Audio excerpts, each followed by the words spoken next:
was like 1997. So 40 in Hollywood was you were dead. You know, you were Agent P material. You were Crazy Aunt or the mother. And it was the mother that never really had much to do other than, oh, honey, or, yeah, honey. You know, it was like an ugly, you know, two-dimensional evil character, witch. Or you were like so complacent that there was no roles there. Right. So I was perfectly happy and thinking, well, you know, I'll do theater. I'll become a journeyman actress, and I'll play those great roles that I didn't play so much in my 20s and 30s because I was concentrating on film. And then Darren just would not take no for an answer. And Darren's boyfriend called me about a month before they started shooting, and they had hired another actress who shall be nameless. And he said, why did you turn that role down? And I said, I just don't think I can play the sexy broad anymore. And he said, you're wrong, this is your role, you're wrong. And I had a really bad night that night sleeping. What do you mean you're wrong? I'm wrong, I'm wrong? And I had taken the script and I had put it behind some books in my bookshelf. And in the middle of the night, I got up and found it. And I drew it out, and I started making little notes on the script. I'm thinking, well, wait a minute. I could do that. I think I could do that too. And I could make her vulnerable this way. So I had another meeting with Darren Star, a very long lunch. And I said, just promise me one thing. And he said, what? I said, she will never have children. And he said, I think I can promise you that. That was the deal breaker, just that. A deal breaker, because I knew that Samantha should never have a child, or children, to be true to herself. And so we started off, and the first read-through, it was right there on the table. The four of us just had instant something. You feel that, or you don't, and it was there. There's so many iconic moments in that show's long run. I think specifically about the cancer story arc.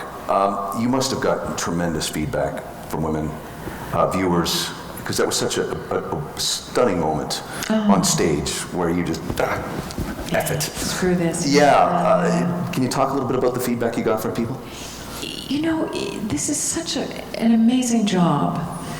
You get to play with really fun, brilliant people, and you get to see the world. And sometimes you get to tell a story that touches people all over the world in a way that you could never even conceived or imagined in a million years. I was in Australia, and I was filming a car commercial that was banned in New Zealand. In New Zealand. Anyway, and I was on the beach. It was a Sunday, and I had the day off, and I was wearing glasses and a funky hat and shorts that were 3 sizes too big, and suntan lotion and a schmata over my back because the sun was hot. And this woman, I saw her running, I thought, past me, but she was running towards me, and she was screaming, Samantha, not my name, Samantha. That's what you want to hear. Yes, yes. And, you know, she said to me, you got me through my breast cancer. And she had tears running down her face. And I thought, wow, this, I didn't know what to say other than, thank you, you know. And she said, no, you really, you don't understand what that meant to me. And up until that moment, I didn't completely understand it. Wow. I want to read you a quote. Yeah, I think that... I was very concerned about the storyline because I felt in some ways that a character like Samantha Jones, who's so free, and she has no judgment in her, that character. And I felt that because she had been so free, a woman in our society had to be punished because she's so powerful. And I came to Michael Patrick King, our executive producer, and I said, how are we going to handle this? Because I don't want it to be the disease of the month. Yeah. And I don't want it to be a punishment. And he said, no, we're not going to do that. And they didn't. I was so grateful. I think it was played the way Samantha would play it, personally. I agree, yes. Another wig, another opportunity. Yeah, yes. I want to quote here, I want to get the quote right. I think one of the nicest and most accurate things about you that I've read is from Kevin Spacey. After Sex and the City ends, it's a very successful run, and there's talk, maybe there'll be a movie down the road. Kevin, who was at the Old Vic at the time, says, other actresses would have taken her image and capitalized it on it after Sex and the City, but not this lady. She went to the theater and worked her ass off. Boy, that's a nice quote, right?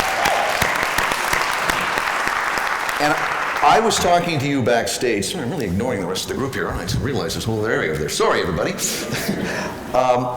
I was talking backstage about how much I love the play Sweet Bird of Youth.